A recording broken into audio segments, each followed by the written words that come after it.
I come from the depths of obscurity to show you my demo. We are going to start with Paint, because I have to justify the thumbnail. I wanted to make a game in Unity in the high definition render pipeline, and I wanted to make some sort of a first-person horror game. So the idea was to have a weapon. You're supposed to have a weapon, and down here you have your little stats. The UI was supposed to be very simple. You got a bunch of pine trees all over the place, and something is either hunting you or you are hunting something. So I decided to put a pretty large I don't know how to draw him. He is basically a, yeah, that's big claws as well. He is a werewolf. Yeah, that is a werewolf. Later on, I added the stamina bar down here, but I didn't really think about that at start. But this was the idea. This was the overall idea on day 0. So I went into Unity and I got this. I imported some stuff. I made a terrain, and I gave my little guy, I gave him a shotgun, and I made a simple little animation and a shooting system. Now this is where we have a pretty big leap. I decided to make the starting area, and I got myself a cabin and a bunch of other stuff. The flashlight now has the on and off switch, and when you go inside you can also find an interface, a simple raycast that hits the object and shows you something on the screen, and also a system for reloading and shooting and, you know, using the ammo and aiming.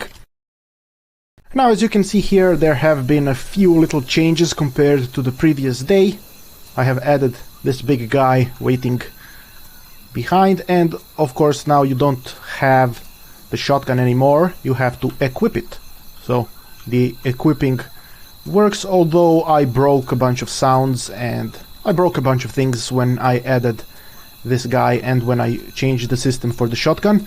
Obviously he now runs at you because you are supposed to be hunting him, or he is supposed to be hunting you, and every time you hit him he is going to react to it, and he's going to get slowed down. But he can't do anything to you. You can also kill him. I added a death system. If I am able to kill him, there we go, he is dead. Now he doesn't have any sounds just yet. Now, since days 2 and 3 were quite productive, on day 4 I didn't really do a lot. I added a little prompt telling you that E is going to activate stuff, and I believe I added some sounds. Yes, I added sounds, and I switched to using a certain asset that lets me control the sound a little bit better. There's a tape recorder with my sound, and where I tell you a little bit. Now, don't mind him. Now, where I tell you a little bit about what you're supposed to do and what you can do, you know, picking up stuff, and it's supposed to be a little bit funny. I also created a subtitle system. At first, I tried to make it. Okay. Okay, thank you for doing that. See, this is why this was day 4 and not day 10, and this is why I needed more time. At first I wanted to do it in 7 days, but if I have this on day 4, there is absolutely no way that I can make the game in 7 days. And now we have a beach. We have a guy who's supposed to row his boat, but he's not really rowing his boat, but he will. This is how you arrive to the island, and this is basically how I decided to make the starting point of the game. And he is not going to go after you, because as I was doing these other things, I also broke everything else, so there's really nothing much to show here. I didn't really work much on this day. Now, to make up for the previous day, I put some more effort on day 6, and I made a starting screen with a start button. So now you started the game, and the guy is now rowing. Now if you want to get into the technicals, he is not actually rowing. I have one animation on the boat that is moving the pedals, and the guy is procedurally animated by those pedals. You know, he's holding the pedals, and since the pedals are moving, he is also moving with them.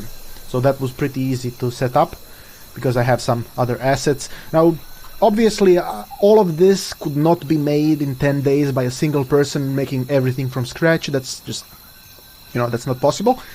I am using a lot of assets that speed up development, but that's what assets are for, to speed up development. You're not supposed to do everything yourself, especially if you're one person. You just don't do that. If you have some money set aside, just invest that money in a bunch of assets, make a bunch of quick demos, and if one demo hits off, then you are rich. So that's basically how you should approach things. I think he should be functioning again here. Yep. And now he has sound. See, he's very reactive, and also he's very scary, if you ask me. But that was the starting setup for the wolf, to just to get the feel for it. So day 7. This is where I was supposed to be done, but I was nowhere near done because I was lazy a couple of days before, so I didn't really time things correctly, and I gave the game a testing name, Wolf Island. But I didn't really like Wolf Island. It was a little bit lame. But yeah, we're gonna go into the game, and I added this starting screen to set up the game, so you know what happened before you started the game. And I added a little prompt that tells you what you should do. And the wolf here is disabled because I needed to figure out how to make the navigational mesh and how to improve his AI and all of that. So that took quite a bit of time. So that was all I did on this day. So it didn't take long, but I changed the name to Lycan Land. I like it. You know, it has a lot of same letters and it's kind of easy to remember.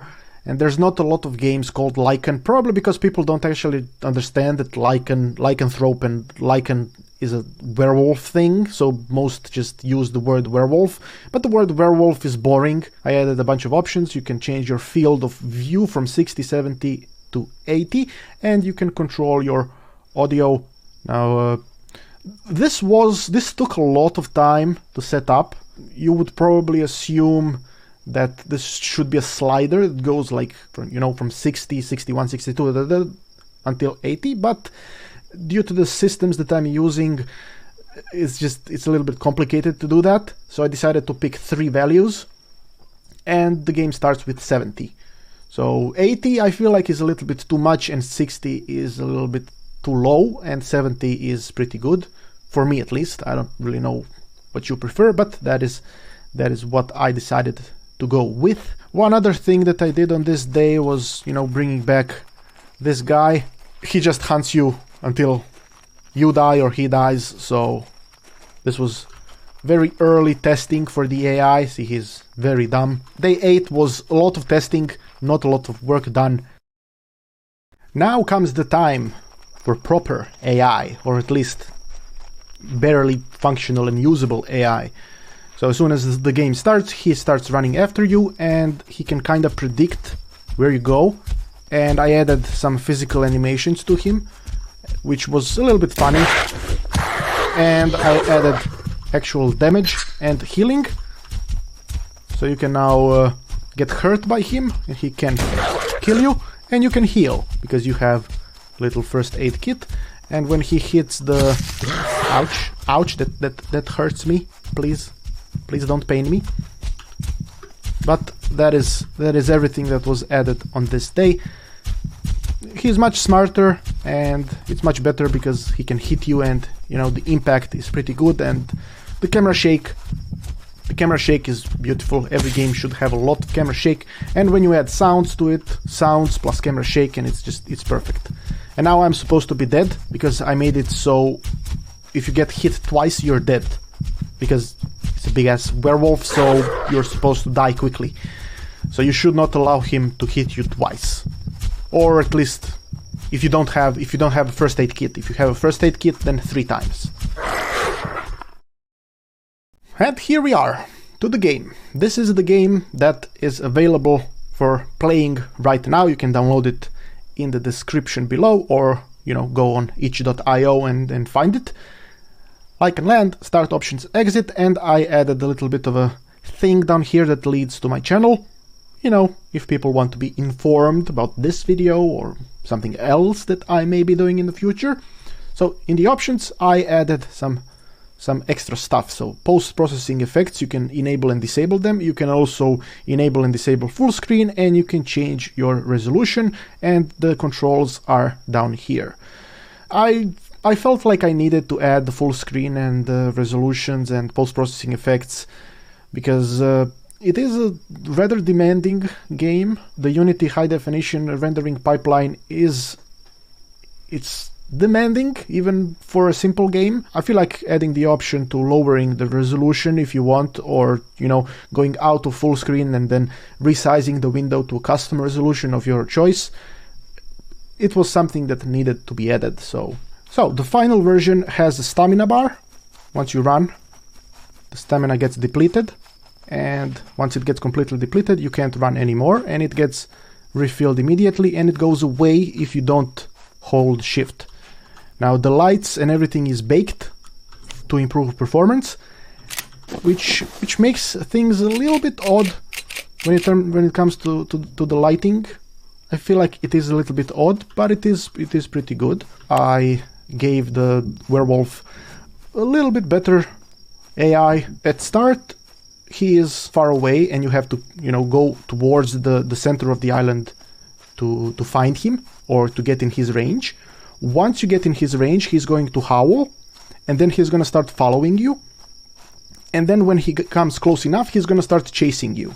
The damage system is, I guess it's decent if you ask me, because depending on the body part you hit and the distance from you, the damage values are going to change. So if you hit him, and also if you hit him in the head, he's going to start fleeing. What else is there? So when he flees quite far from you, and then he evades you. There we go, he is nearby.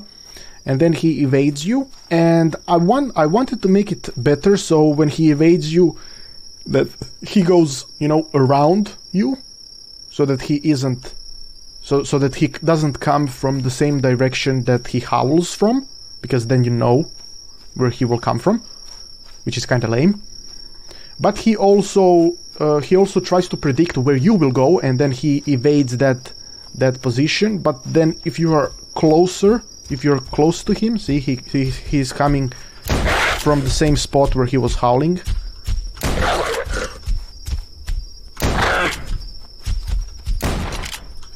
Oh, that is scary. Oh, that is scary. I love that.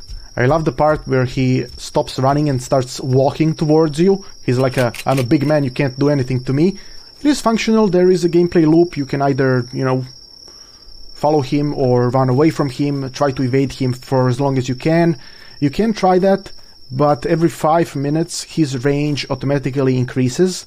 So, I don't know, after 20 minutes, his range is going to be across the entire island, so he will always find you, so you can't escape him. Also, there is a little thing when you come near the water, you're gonna die if you stay in the water. That is my way of making sure that you don't cheat the system, because the werewolf can't go in the water, so neither can you, even though you're a human that can presumably swim. But yeah, see, he howled again, and he will come at me again, and then I have to hit him in the head in order for him to run away. Because if I don't hit him in the head, he's going to keep attacking me, and he's probably going to kill me, because if I don't have stamina, I can't evade him. So as long as you have stamina, you should be able to evade his attacks, because he's not that smart. But I hit him in the head, and so he's a little bit confused right now, and then he will start fleeing. There we go. So the AI for the fleeing, it's a little bit questionable, but I feel like it's pretty decent. So if you agree, let me know. If you would like to see a full game come out of this demo, let me know. That is all. that is a game I made in 10 days. From nothing to this. Until next time, I have been your glorious Lord Petard, and may the blessings of Petardia eternally touch your butt.